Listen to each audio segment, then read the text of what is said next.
మొత్తానికి అనుకున్నదే జరిగింది. ఇప్పటికే తెలంగాణలోని అల్లు అర్జున్ హీరోగా నటించిన పుష్ప 2 టికెట్ రేట్స్ పెంచుకోవడానికి అనుమతులు మంజూరు చేసింది. ముఖ్యంగా మైత్రి నిర్మాతలకు ఏపీ డిప్యూటీ సీఎం పవన్ కళ్యాణ్తో పాటు నందమూరి బాలకృష్ణతో మంచి అనుబంధం ఉంది. మరోవైపు అల్లు అర్జున్తో బాలయ్యతో మంచి అనుబంధం ఉంది. అటు పవన్ వరుసకు మామ అవుతారన్న విషయం కూడా తెలిసిందే కదా. గత కొన్నేళ్లుగా మెగా ఫ్యాన్స్ నందు అల్లు ఫ్యాన్స్ వేరే అంటూ బన్నీ సొంత కుంపటి పెట్టుకోవడంతో మెగా ఫ్యాన్స్ లో ఒక వర్గం అల్లు అర్జున్ తీరుపై గుర్రుగా ఉంది. పైగా గత ఎన్నికల సమయంలో పవన్ కళ్యాణ్ జనసేనను కాదు అని తన ఫ్రెండ్ శిల్పారవి కోసం ప్రత్యేకంగా ప్రచారం చేయడం వీరి మధ్య దూరం పెరిగింది. దీనిపై పెద్ద రచ్చే నడిచింది. కానీ అవేమీ మనసులో పెట్టుకోకుండా పుష్ప 2 మూవీ టికెట్స్ రేట్స్ పెంచుకోవడానికి ఏపీ ప్రభుత్వం ప్రత్యేక అనుమతి మంజూరు చేసింది.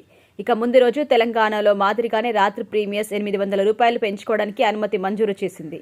మరోవైపు సింగిల్ స్క్రీన్ కి 150 పెంపు, మల్టీప్లెక్స్ లో 200 పెంచుకోవడానికి ప్రత్యేక అనుమతి మంజూరు చేసింది. ఇక ఎన్ని రోజులు ఈ పెంపు అనేది మరి కాసేపట్లో జీవో వెలువడితే కానీ తెలియదు. ఈ సందర్భంగా అల్లు అర్జున్ ఆంధ్రప్రదేశ్ ముఖ్యమంత్రి చంద్రబాబు నాయుడుతో పాటు ఏపీ డిప్యూటీ సీఎం మామగారైన పవన్ కళ్యాణ్ కి ప్రత్యేకంగా కృతజ్ఞతలు తెలియజేశారు.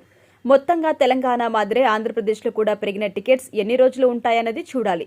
మొత్తంగా పెరిగిన టికెట్ రేట్స్ కి ఫ్యాన్స్ పట్టించుకోరు, కానీ ఫ్యామిలీ ప్రేక్షకులు మాత్రం సినిమాకి వెళ్లాలా వద్దా అనేది వాళ్ళ ఇష్టం. ఇక కుటుంబానికి ఈ రేట్స్ భారమే అయినా సినిమా బాగుంటావేం పట్టించుకోరు. పైగా సినిమా అనేది నిత్యావసరం కాదు కాబట్టి సినిమా చూడాలి అనుకునే వాళ్ళు ఎంత రేటైనా పెట్టడానికి వెనకాడరు.